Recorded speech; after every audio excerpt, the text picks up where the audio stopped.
Welcome to this section of the edge detection techniques. Canny's output is ideal for computer vision stacks, requiring a high precision and continuity in object outlines such as shape recognition, template matching, and precise object tracing. In robotics and industrial inspections, take for instance in Coca-Cola company, you want to detect a defect in a bottle, or you want to detect, you're having multiple materials, raw materials in the companies, not one, not two. So you want to detect defects in these raw materials. Canny detection is one of the simple root solution to the problem. So Canny Edge Detection is actually optimal multi-stage algorithm designed to find all true edges in an image while minimizing like some unnecessary responses with precise localizing edge. So this particular type of edge detection is actually like straight to point. I mean, it's actually trying to dictate to its maximum and accurately. So without wasting much of our time, let's see how it is even being done in our Jupyter notebook. So here we'll be using a knock head. Where is the image? I think it's this. So that's what we'll be using for this section. I've copied the part in my hand after having the image. We import CV2 because that's what we'll be using in importing our image. We need numpy as well for image manipulation.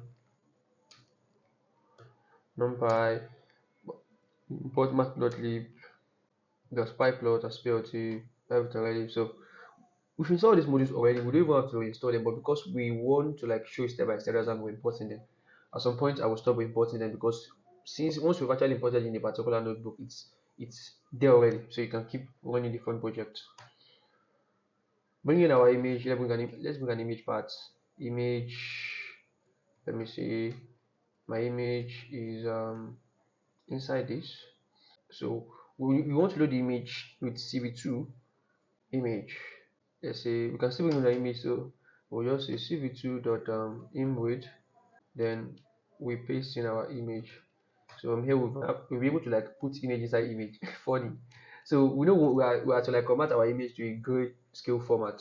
So to convert that image to grayscale format, we can just bring it as image gray cv2 dot cvt color.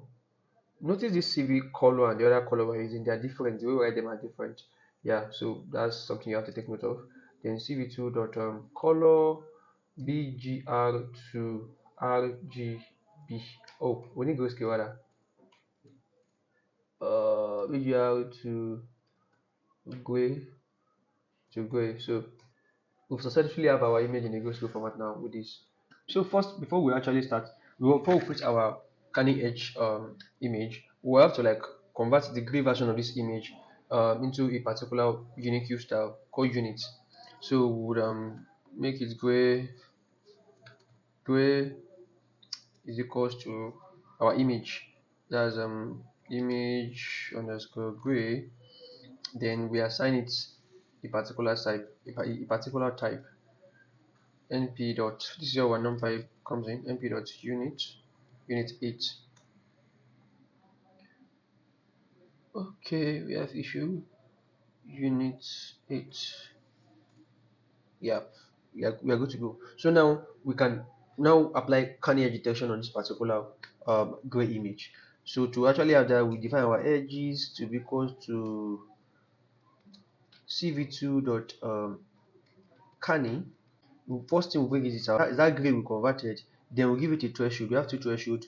Threshold 1, which is, let's look at our threshold 150, and our threshold 2. Let's give it threshold 2 of 150. So what threshold 1 and threshold 2 does is that if the intensity change in that particular region, the magnitude, sorry, rather, is not up to 50, it will not detect it. If it is above 150, it will wave it off. So what is actually happening is this type of mathematics that will say um, threshold greater than or equals to use, or less than or equals to threshold 2.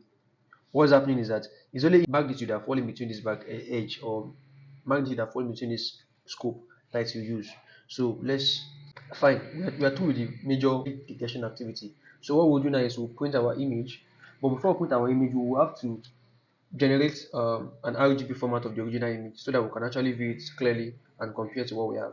So image RGB is equals to cv2 dot color. Here we'll be having our image inside. So what's our image? Is image. We use image as image and we not replace it with it. So then we'll come cv2 dot cvt vt color. Note here that the color we're using is a capital color, rather GBR to RGB. So that's the first one we're using. So from here we've been able to have two things: our detected edge, and okay. So here we don't have color. We need CVT, then color. Great. This is the correct way of doing it. So next we actually create a figure. PLT dot figures figure into bracket. Let's create fixed size. Then we have it as what as 12,6. So from here now we've been able to create a particular platform our image will be sitting on, our pictures will be sitting on.